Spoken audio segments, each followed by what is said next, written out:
What's up, lemon heads? Welcome to another episode of From the Yellow Chair. I am overly excited today because y'all know I love talking about company culture. I love talking about marketing. And so when I can talk to a marketer that's going to talk about company culture, I'm here for that conversation every day, all day.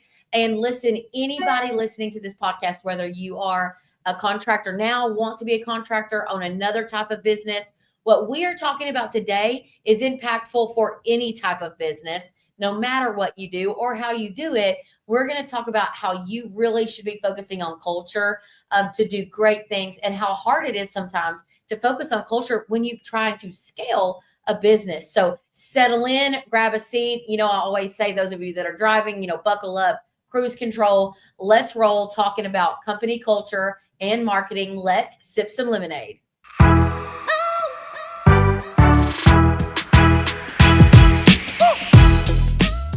All right. So welcome, Thaddeus. Thank Welcome. you for having me on.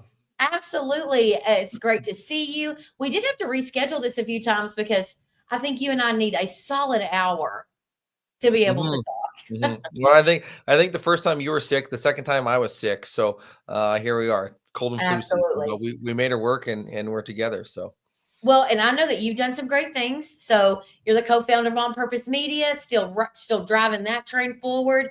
So tell us a little bit about yourself and why my listeners should really care about what you have to say today. no, thank you for that. Culture is one of those things. Like, okay, somebody's going to talk to me about culture. That's a digital marketing person. Well, no. Like, I have 15 employees. Like, I have 15 team members that work for me, and so we're not a small business by any stretch of the imagination. But the other thing is that I've worked for some really great organizations in my time, and I've worked for some really poor organizations in my time, and I found that there's correlations between the great organizations and the poor organizations, and it really comes back to culture. And so much so that I made it a point of practice inside of our business to be able to make sure that we focus on culture and culture first. Like, I worked for a company. It was a small business. I think there was like 10 of us there. And like those goals when people set like a company-wide goal and you're like, okay, we should probably try to hit it. Well, the team members were telling me one day, I'm like, so what about this goal? Like, when was the last time you guys hit it? And they're like, we never have. I'm like, so how do you guys care about it? It's like, oh, we don't. So nobody really cared about the culture because it really wasn't tied into what they really wanted. And so I'm like, oh, okay, good to know. And then I Yeah. also worked for another company in the passenger elevator industry. And I've been a long proponent of something called people, product, price. And you have to go in that order of people, product, price. If you put those in the wrong order, if you go price, product, people, you actually don't care about your people, right? You only care about your price. And I remember the conversation very vividly. I was talking about doing something. So, like, when have you ever dropped a set of keys down an elevator shaft before, Crystal? Not down an elevator shaft, but I get where you're going there. Like, dropped Yeah. it. How are you Right. ever going to get out? Right. And so, like, if you drop your keys or you drop a phone down the bottom of an elevator shaft, you can't go in and get them yourself. You have to call the elevator company, and they're going to charge you $300 to come out, give or take, depending on the company. And so, my idea was, hey, if we're going to be there anyways, why don't we take that money and actually donate it to a charity and say, hey, you that sucks. You dropped your keys. Tell you what, instead of paying us, we're gonna pony up that money. We're going to donate to a charity. And the boss goes, what do you think the shareholders would think about that idea? I'm like, okay, so here we are trying to do something nice for people, and you just want to go to the bottom line on the shareholders. Doesn't make any sense. Well, my co-partner here at Lemon Seed, Emily, one day we were talking, like, I was like, man, I'm so frustrated because I wish I knew how to make clients happy and people happy. Like, our clients, of course, are like, who helps us pay the bills and all of that. And then we have this team. And man, I remember thinking, like, are we team forward? Are we our team forward? Are we client forward? And how do we get those as balanced as possible? And that can be a challenge. And so you're right, though, like, I watch, TikTok right now is full of what I call angry employees, just Mhm. blasting their companies. And sometimes when you listen to it from the mouth of a team member that doesn't really see the full picture for their company, and they're blasting things, man, you're like, there's a lot of angry people out there right now with businesses that are not people centric. And so I love this idea. Well, so I think this sometimes you answered a lot of this, but like, why sometimes we get out of our head about some of these things and we think, when you think company culture, everybody starts thinking money and people making more money. And it's really not, Yeah. it's really much deeper than just giving people more money. Why do you think it's so critical, even for marketing agency owners? So, even people like you and I that own similar style agencies, why do you think that culture really resonates so well? And then how do you think a contractor could apply that same thought? No, great question. So I was actually reading this yesterday. I'm reading Jay Shetty's book, Think Like a Monk, and he talked. And they've actually done a study, and just literally happened to be reading this last night. And so where they look and they say, okay, well, where does happiness change? Where does money impact happiness? Well, they actually found anything above $75,000 per year doesn't increase happiness. Hmm. So you could have Jeff Bezos level happiness if you're earning $75,000 per year. Now, some people are, some people aren't, but that's where that threshold Right. becomes. Above that, there's no correlation anymore to money breeds happiness. And so that's this thing is like, okay, well, how do you make people happy at work? Well, people are, I got to pay them more. Well, what Mm. if they just don't want more money? Right? Especially you think about the generations now. Like I'm technically a millennial, even though I'm not really like the term millennial for me. There's a term for like those Gen Xers, like it was a Gen Ys that are like they're not millennials, but they're not Gen Xers. And so like that's me. But you look at the generation after that, I think Gen Z, and they don't care as much about money. Some of the millennials also don't care about as much about pay. They care about work-life balance. They care Oh, about having freedom. They care about having time to be able to do what they need to do. And this transcends all types of businesses. No matter what type of business you're in, people want to feel validated. And so you mentioned that part about like this client people happiness. Who do you focus on, the client here, or do you focus on your people first? That service businesses, by the way, have the exact same thing. They've got customers, right? I mean, okay. I like the term client versus customer because client seems long term, customers like one off Well, transaction. yeah, I like my wording, right? Whether you have clients, you have customers. How do you make sure that they're taken care of? Well, you just take care of your people first, right? If yeah, your people are happy, guess what they do for your customers and your clients? Well, right. they're They want happy to too, take care of them. right? And so the other part, and it's not also like, well, I'm going to put in a gym and we're going to do yoga and we're going to have puppies in the office. Okay, cool. Um, I run a remote organization. My dog's always home, but like we're fully remote, but we have a really strong culture. And the thing is that people also don't care about that stuff as much. Yeah. Here's what they care about. They care about being part of something that is bigger than themselves. Mm. Right? When you can get somebody bought into a bigger vision, and like, when's the last time that Crystal, that you've done this with your team? When is the last time that you've shared your 1, 3, and 5 year vision with your team? So ironically, we are self-implementing EOS at the moment. Ah, And yes. we literally just did that. And one thing that I think Lemon Seed does well, to reiterate this, is we have, I mean, I can show it on here if you're watching us. So we have this awesome little trifold that has all of our core values, our mission, our vision, strategy, branding, marketing, all that we do. But we just actually redid a 5 year plan, a 3 year plan, literally just a couple of days ago. I mean, we haven't shared it with our team yet, but we do. To your point, we are sharing with our team like goals, why our goals are important, how each member of the team can help hit those goals. Hmm.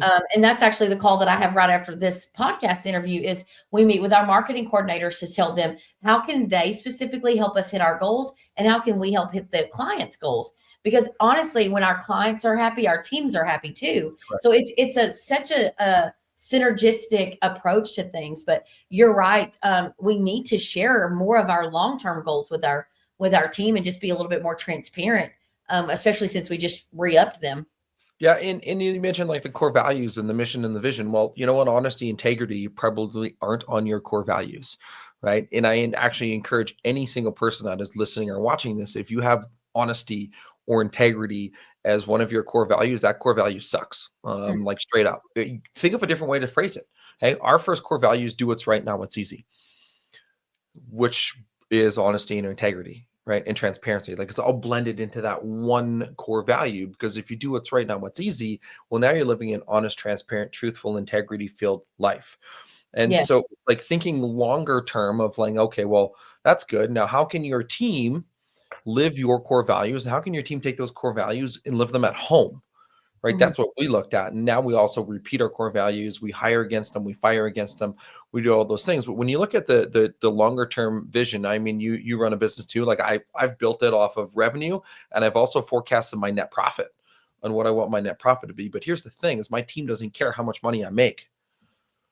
They don't care about net profit. They No. don't care about top end revenue. But here's what they care about.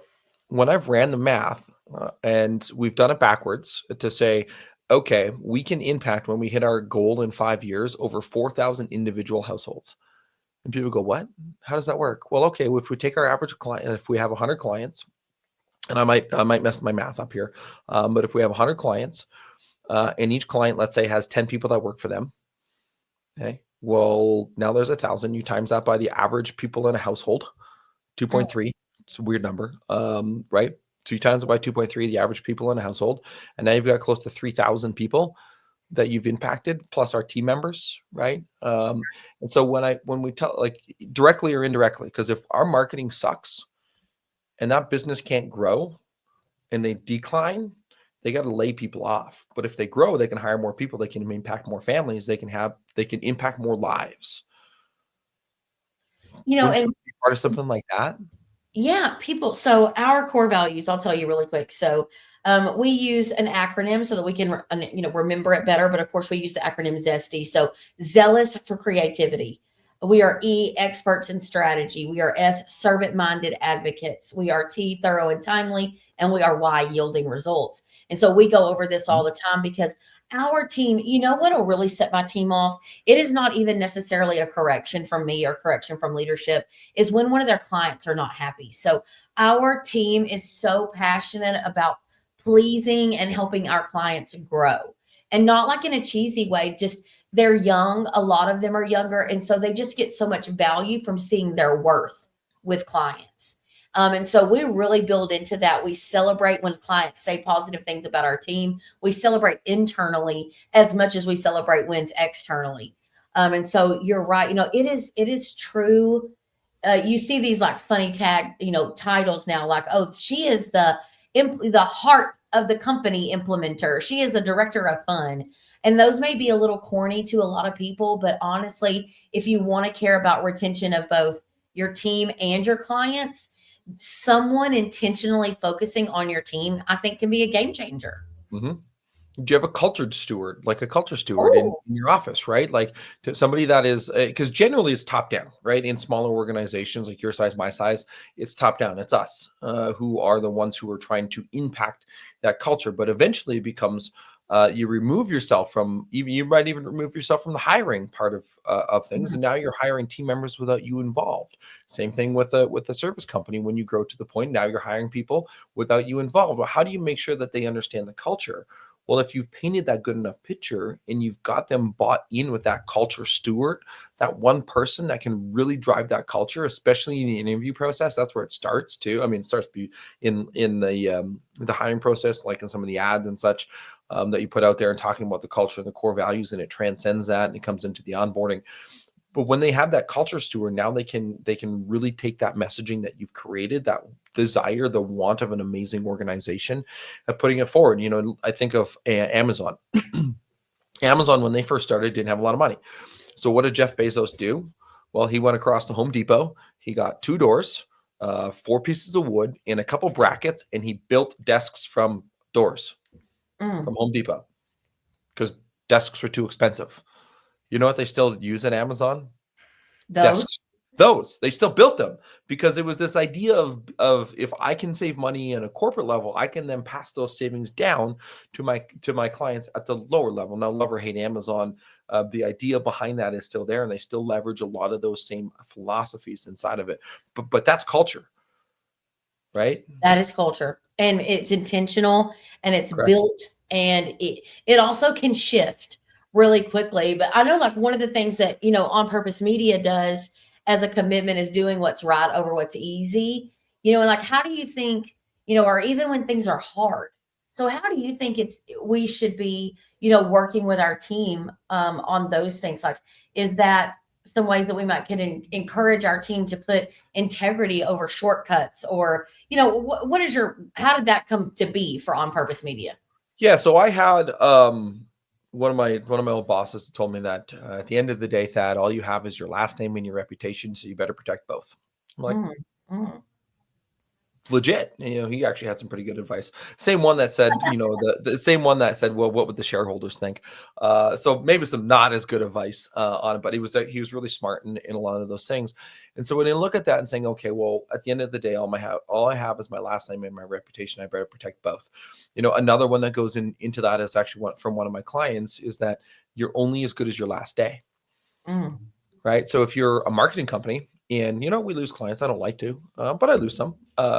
We want to make sure that we love them out the door. And so we're only as good as our last day, because we want to make sure that the feeling that we gave them when they left us was that, man, that was actually a very seamless process. You know what? If I ever had to go back, I would go back to them. Yeah. Okay. Same Yeah. thing if you're a team member and if you're quitting, right? Well, you want to fulfill it all the way out to the very last day, because you're only as good as your last day. People remember that. And so how does this translate into our day and our life and our work? And what does it mean to do what's right now? What's easy? I don't care if somebody messes up on our team. It's going to happen. Humans, they make mistakes, right? All the time. I mean, I made a mistake this morning. Not Well, perfect, right? But here's the reality, is that I want people to own it, right? If you make a mistake, if you mess something up, then just raise your hand and say, you know what, my bad, I messed that up, but here's what I'm going to do to avoid it next time. Because if you hide something and then we find out later, you've just lied. So if you mm. just do the right thing in the very first place and just take ownership of it, that's the right thing. Well, and it shows your team that this is a little bit of a leadership lesson I've learned, like showing some authenticity with your team. And so, like, you can't just preach this at people, owners, contractors, vendor owners, all of us. We have to buy in and live by our core values and model those core values. And so, man, anytime a customer leaves, clients, your team is watching how you respond to that. Anytime they make a mistake, they're watching how you respond to others when they make a mistake. And so you never want to build a culture of fear, but you also don't want to build a culture of, man, I say this all the time at my team, the prisoner's running the prison, Mhm. right? So like there's a happy medium there that really can help um, foster growth, and you can keep going and keep expecting, and having accountability with your team, keep expecting more out of them, but there's a fine line of being so unapproachable that you dim the goodness that comes from those things. And so Right. what about your advice to some leaders? What if they were like really struggling to like turn their culture around? What is some advice that you might would give a contractor or just a leader to know where should they even start? I'm a big fan of, like, you eat an elephant and a cookie the same way, which is one bite at a time. And Yep. so trying not to like boil the ocean. But what is some advice for contractors and people that are trying to turn this cruise ship around? Yeah, and look, it's tough. It's really tough to do, and I mean, I don't tell a lot of people this story. So we had our business. We actually had a business partner, like a while ago, and we tried to take the shortcut button. He had a team, and he hired some people, and he had his team, we had our team, and we were kind of working under the same umbrella, so to speak. But the team was bought into the other culture, and I tried to turn the culture, turn the culture, turn the culture, turn the culture. Eventually, it just didn't work out. Not by way of the culture, just by way of the partnerships. So we actually had to end it. We actually had to rebuild our entire team halfway Mm. through our journey in terms of our business. And so we were we had recurring revenue coming in, we had clients, and we went from a team of 12 to a team of 0. We're like, shit. So we had to build it from the ground up, but we made sure that we focused on the culture. And we also changed our core values along the way. And so if a service business owner here is saying, okay, well, I want to change my culture, well, it starts with those core values and taking a hard look at your core values, and are they the right ones? And if they're not the right ones, you need to be able to go deeper to be able to find out what they are. And again, depending on team size, you can take your top 2 to 3 confidants inside your organization and sit down and say, okay, great, let's map out and just throw out all the ideals. Take your top 5 people in your business, depending on your size, right? I'll say top five people on your team that you just like, man, those people just get it. If I could just have a team of those people, man, my business would be phenomenal. If it's 2 people, great. If it's 3 people, it's great. Take your top people and list out all of the attributes and the values that they do and they show up on a day by day basis inside your business. And then list out all the values and attributes that they show up on outside of the business in terms of a human quality. So not just their professional work, how are they interacting as a human themselves? You can probably get a list of 30, 40, 50 values and traits and qualities that you're going to see inside of a person. Okay. And then you take those and you group them together into finding certain ones that are going to be able to be grouped together to match. Okay. Now that you've had those groups together, you refine that one more time to get to see if you can group it even further. So you can get down to 3 to 7 core values. And when you have that group, now you can come up with those innovative things like what you guys have with Zesty, right? You guys probably figured out, and when you're sitting down and you probably did an exercise similar to this, where you came up with that. And now you're like, okay, well, hey, let's acronym it, right? Like we've done that before. So we have the OPM way for like our marketing ownership, partnership mastery for the OPM, the on purpose media way. We tried to do it for core values. It just didn't work. But then when we had those, now we're saying, okay, these are our core values of our top people that we want to embody. Now a contractor has that same thing and saying, okay, my top people in my organization that I really love and like, and I want a team full of those people. Now I have those. Okay, so now I want to take those people and I want to hold them up to my people that aren't embodying those. So now you grade your team. This is an EOS thing based off of your core values. Okay, so we actually look on a quarterly basis. We actually maybe biannual, quarterly, I think, and we actually look at our core values and we do a ranking system on our core values. And so now that you've had these, now you can rank your team, and you go, okay, they get the core value. Do they get it? I mean, it's kind of like the GWC get it, want it capacity, but we look at it at 3 things. Do they execute that core value most of the time? Do they Mm-hmm. execute that core value some of the time, or do they execute that core value rarely? And we will score them. And every single one. By the way, we're not exempt. We self-score ourselves as leaders, and the other leadership team self-scores the other leaders because we want to make sure that we're also living and embodying our core values. Now, when you've done this, you can actually take a look at your team and say, hey, well, sorry, Bob and Sally, you scored rarely on a lot of our core values, and you got to replace them. That's how you change your culture, because your culture is so much off of your core values. And don't be scared to fire the people that you think that the best top performer in your organization. And like, that, but they're the top performing salesperson. They're responsible for bringing in $1 million in revenue What into will my I do? every What will I single do if year. they What leave? will I do? What will I do? Yeah. What will I do? What will I do? Guess Yes. what? Your team will figure it out. The right culture fits will figure this out. In fact, they will probably tell you, my God, thank you so much for getting rid of that person. They were such a cancer to this organization. Thank you. That's how you change your culture, is by getting rid of the bad actors. The only way that you get rid of your bad actors is if you actually score them to know if they're living your core values or not. Well, and let me say this. Again, this is something that we just did. So it's ironic that we're having this conversation.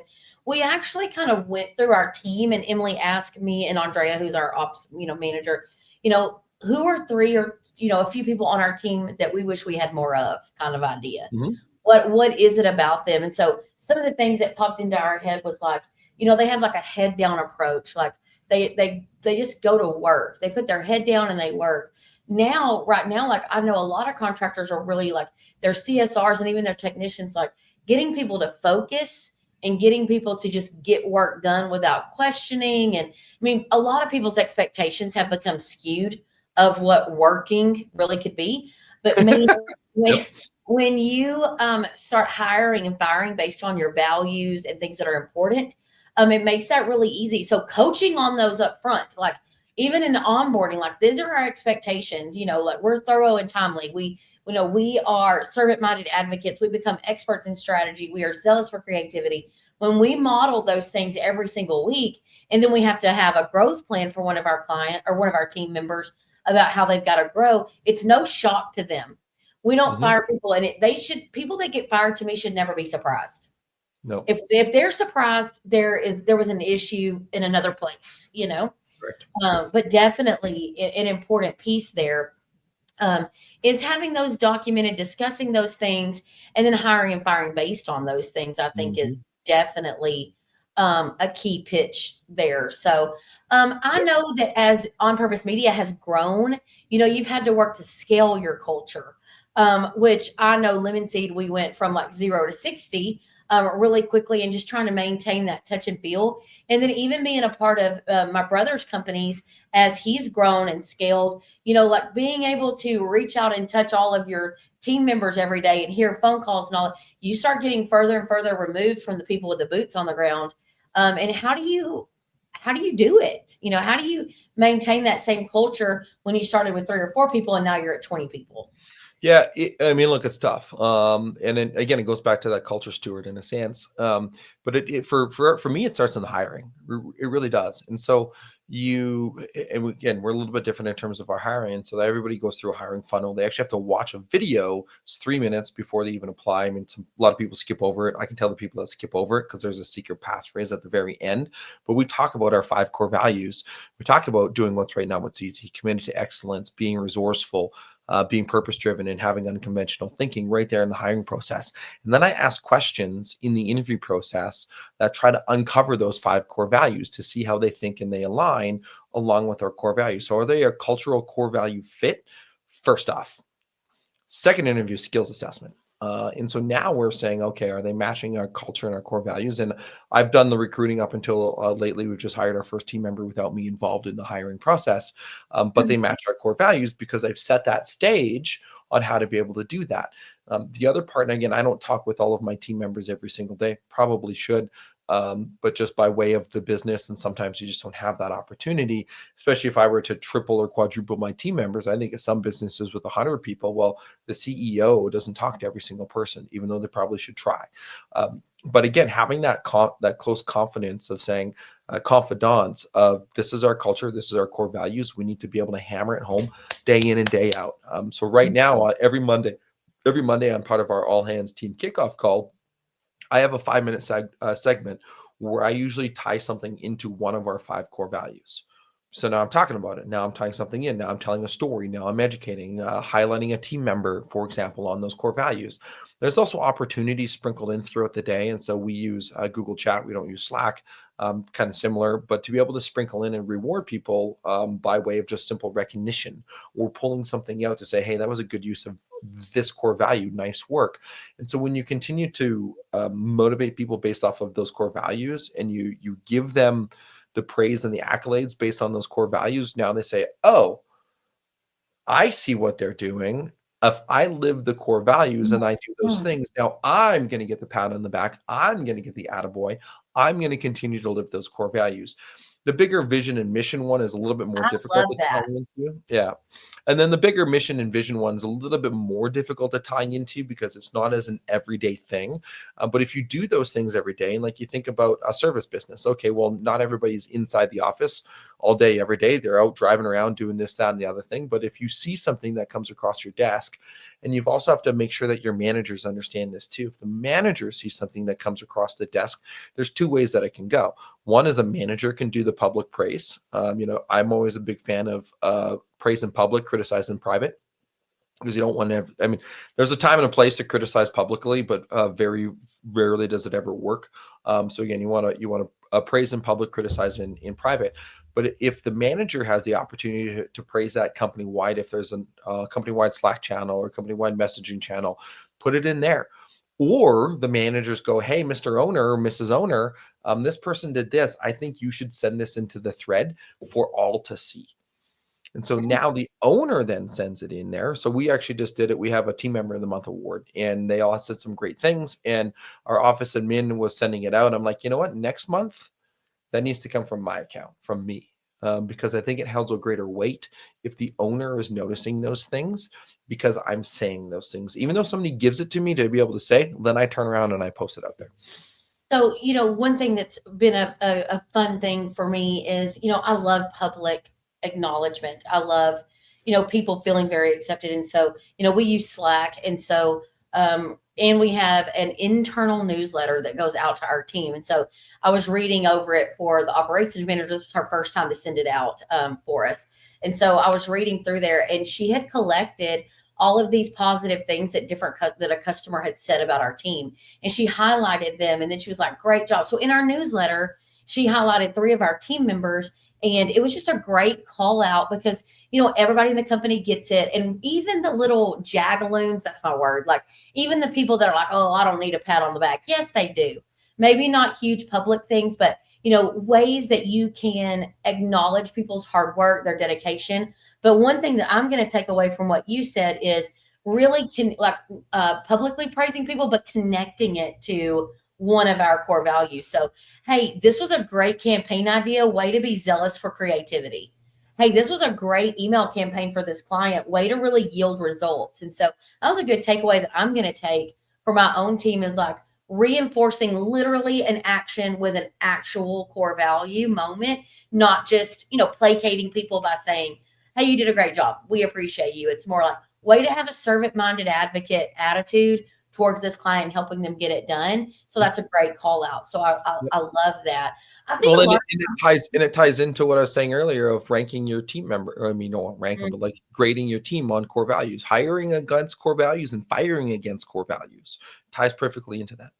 yeah. I think we'll kind of end with this topic. I think as a leader, and I hinted towards this earlier. I think as a leader, if this is not your natural personality, so there are a lot of people that run HVAC, plumbing, electrical, landscaping, pest control companies that are great technicians, great people. They're great when it comes to fixing a pipe or, dealing with efficiency for all those great things.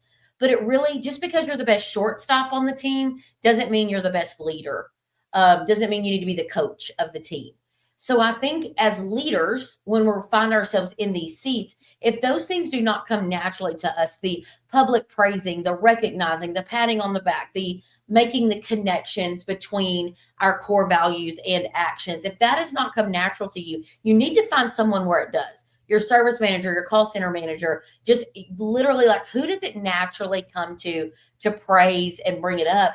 And then be willing to accept that role. So this was kind of the role that my brother and I sat in. My brother just Trey, it's not he loved people. He loves people, wants to help them grow. Like he's very passionate about that.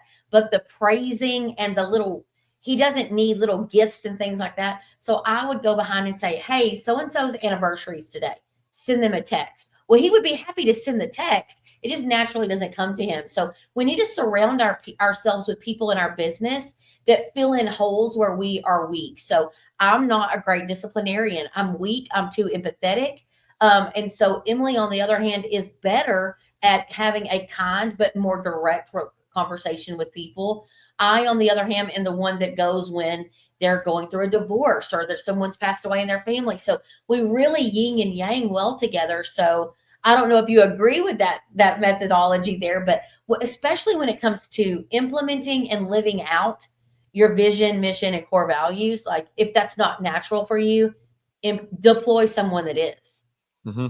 I 100% agree with that, because it kind of goes in like I'm also not the same type of person who's going to do the praise. Like it's like the we actually had it yesterday. I think it was 2 days ago. Like the pollen is insanely high right now in a lot of places in the U.S. And so our content Yeah. writers like hey, I've been doing some things. I noticed there's a really high pollen warning. We should actually push some of our content towards IAQ by way of the pollen that's coming in because it's going to be there. And so yeah, done. Let's get it out in our April content. So we're pushing it out right now.